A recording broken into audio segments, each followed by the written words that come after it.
کبھی کبھی ہم دوسروں کے لیے اتنا کچھ کر جاتے ہیں کہ لوگ بھول جاتے ہیں کہ یہ ہماری مہربانی تھی۔ الٹا وہ سمجھنے لگتے ہیں کہ یہ تو ہمارا فرض اور ان کا حق تھا۔ اور دوستو، یہی وہ لمحہ ہوتا ہے جب انسان کی قربانی بے قدری میں بدل جاتی ہے۔ اگر آپ بھی وہ شخص ہیں جو سب کی مدد کرتے ہیں، سب کی مشکل میں سب سے پہلے پہنچتے ہیں، لیکن پھر بھی لوگوں سے شکریہ کے بجائے آپ کو شکایتیں سننے کو ملتی ہیں، تو یہ کہانی ضرور سنیں۔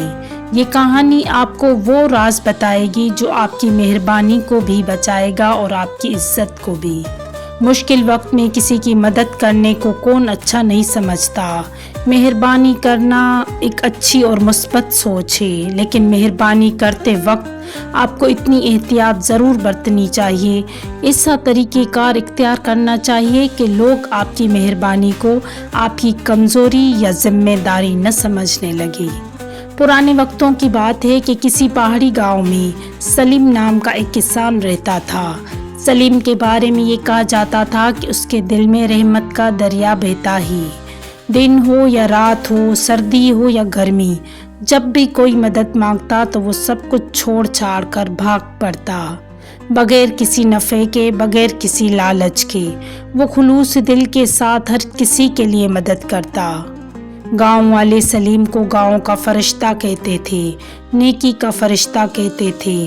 شروع میں لوگ اس کا شکریہ ادا کرتے، دعائیں دیتے اور عزت کرتے، لیکن وقت گزرتا گیا، آہستہ آہستہ سلیم کی مہربانی لوگوں کی عادت بنتی گئی۔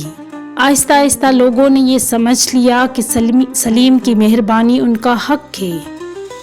جیسے سورج کا نکلنا، بارش کا برسنا، ایسے ہی سلیم کا ان کی مدد کرنا سلیم کا فرض اور ان کا حق ہے۔ ایک دن گاؤں کا رئیس بیمار پڑ گیا، اسے بخار ہو گیا۔ اس نے ایک آدمی کو بلایا کہ جاؤ سلیم کو بلا کر لاؤ، وہ ہمیشہ مجھے دوائی لا کر دیتا ہے، ڈاکٹر کو بھی جانتا ہے، جاؤ اسے بولو کہ مجھے دوائی لے کر دے۔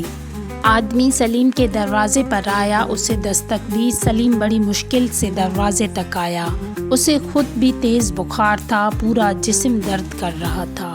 اس نے کہا کہ بھائی آج مجھے معاف کر دو، میں خود بیمار ہوں، میری ایسی حالت نہیں ہے، میں نہیں جا سکتا۔ سلیم کی حیرت کی انتہا نہ رہی جب وہ آدمی غصہ کرنے لگا، اتنا تمہیں کون سا بخار چڑھ گیا ہے؟ یہ تو تمہارا فرض ہے، تم ہمیشہ سب کے کام کرتے ہو، آج کیوں انکار کر رہے ہو؟ ایک چھوٹا سا کام تو میں نے کہا ہے اور بخار کا بہانہ بنا رہے ہو۔ یہ فکرہ سلیم کے دل کو کاٹ کر رکھ دیا۔ وہ سوچنے لگا کہ میں نے تو یہ سب کچھ محبت سے کیا تھا، لیکن انہوں نے تو میرا فرض ہی سمجھ لیا۔ یہ لوگ تو مجھے انسان نہیں، ایک مشین سمجھتے ہیں جو بس ان کے کاموں کے لیے بنی ہے۔ اس رات سلیم نے بہت سوچا، وہ سمجھ گیا کہ مہربانی اندھا دھند بانٹنے کی چیز نہیں ہے، اس کی ایک حد ہونی چاہیے۔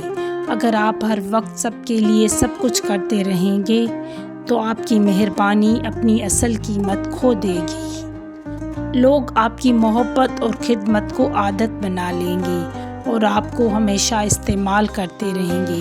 دوستو یاد رکھیں، مہربانی ایک تحفہ ہے، ذمہ داری نہیں۔ اگر آپ چاہتے ہیں کہ آپ کی نیکی کی روشنی ہمیشہ چمکتی رہے تو یہ روشنی اس وقت بانٹیں جب واقعی اس کی ضرورت ہو، اور ایسے طریقے سے بانٹیں کہ دوسروں کو اس کی قدر ہو۔ کسی گرے ہوئے کو سہارا دے کر ضرور اٹھائیں، چلنے میں اس کی مدد کریں، لیکن ایسا بھی نہیں کہ وہ آپ کے کندھوں پر ہی سوار ہو جائے اور آپ پر سواری کرنے کو اپنا حق سمجھ لیں۔